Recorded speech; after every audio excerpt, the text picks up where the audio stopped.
Radio صدائے حریت جموں کشمیر سے تازہ ترین خبریں سنیے۔ مقبوضہ کشمیر میں کل جماعتی حریت کانفرنس کے چیئرمین سید علی گیلانی نے کہا ہے کہ مقبوضہ علاقے میں بھارتی فوج کے آخری سپاہی کی موجودگی تک جدوجہد جاری رہے گی۔ انہوں نے اپنے تازہ بیان میں کشمیری عوام سے اپیل کی کہ وہ کسی بھی صورت میں غیر کشمیریوں کو اپنی جائیدادیں فروخت نہ کریں۔ سید علی گیلانی نے پاکستان کی ان کوششوں کو قابل ستائش قرار دیا ہے جن کا مقصد کشمیری عوام پر روا رکھے جانے والے بھارتی مظالم کو دنیا کے سامنے لانا ہے۔ دریاسنا مقبوضہ کشمیر میں آج مسلسل 135ویں روز بھی بھارتی فوجی محاصرہ اور دیگر پابندیاں بدستور جاری ہیں۔ خوراک، زندگی بچانے والی ادویات اور دیگر بنیادی اشیاء ضروریہ کی شدید قلت، جبکہ برف باری اور بارشوں کی وجہ سے لوگوں کی مشکلات میں مزید اضافہ ہو گیا ہے۔ بھارت بھر میں متنازع شہریت ترمیمی بل کے خلاف احتجاج جاری ہے جو اب پرتشدد صورتحال اختیار کرتا جا رہا ہے۔ جامعہ ملیہ اسلامیہ اور علی گڑھ مسلم یونیورسٹی سے احتجاج اب تمام ریاستوں کے تعلیمی اداروں میں پھیل گیا ہے۔ پولیس تشدد سے اب تک 8 افراد جاں بحق جبکہ 150 سے زیادہ زخمی ہوئے ہیں۔ کئی ریاستوں میں کرفیو لاگو اور انٹرنیٹ بند ہے۔ بھارتی ریاست مغربی بنگال کی وزیر اعلیٰ ممتا بنرجی نے متنازع شہریت قانون کے خلاف احتجاجی مارچ کے دوران کہا ہے کہ ان کی ریاست میں یہ قانون ان کی لاش پر سے گزر کر ہی لاگو ہوگا۔ پاکستانی وزیر خارجہ شاہ محمود قریشی نے بھارتی اقلیتوں کے خلاف متنازع قانون پر آواز بلند کرتے ہوئے امریکہ سے بھارتی وزیر داخلہ امت شاہ اور ان کے ساتھیوں پر پابندی عائد کرنے کا مطالبہ کیا ہے۔ دریاسنا گزشتہ روز پاکستانی قومی اسمبلی میں بھارتی متنازع بل کے خلاف قرارداد بھی منظور کی گئی۔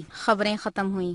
بھارتی حکمرانوں کے تازہ اور غیر منصفانہ اقدام نے بھارت کو ایک الاؤ کی نظر کر دیا ہے۔ بھارت میں آج ہر طرف مظاہرے اور جلاؤ گھیراؤ نظر آتا ہے، سڑکیں ویران، کرفیو کی بندشیں اور یونیورسٹیز میں بھارتی فورسز اب جو کچھ کر رہے ہیں، کشمیری دہائیوں سے یہ سب کچھ سہ رہے ہیں۔ کشمیر کے دکھ اور درد کو آج تک نہ سمجھنے والے بھارتی شہری اب شاید کشمیر کے دکھ اور درد کو محسوس کریں گے۔ بھارت کے تعلیمی اداروں میں بھارتی پولیس کیا کچھ کر رہی ہے، ایک ہندو طالبہ اپنے جذبات کے اظہار کرتے ہوئے روتے ہوئے کہتی ہے، اسٹوڈنٹ ہوں یہاں پہ، میں لا پڑھتی ہوں یہاں پہ، کانسٹیٹیوشن کا ایگزام ہونا تھا میرا آج، کچھ نہیں بچا، اب میں کیا پڑھوں گھر جا کر کانسٹیٹیوشن، کچھ چھوڑا ہے؟ کاش دیکھ پاتے وہ لوگ آ کر اندر کی رات بھر میں بچوں کو پروٹیسٹ کرنے سے روکنے کے لیے ہم سب کے ساتھ کیا کیا ہے۔ گرلز ہاسٹل میں گھس گئے، بوائز ہاسٹل میں گھس گئے، بچے جان کے لیے بھاگ رہے ہیں، کوئی فرق ہی نہیں پڑتا۔ یہ ڈیموکریسی ہے؟ کہاں رہ رہے ہیں ہم؟ مجھے بتائیے نا، کون آنسر کرے گا مجھے؟ رات بھر ہاسٹل کی لڑکیاں روئی ہیں، میں ابھی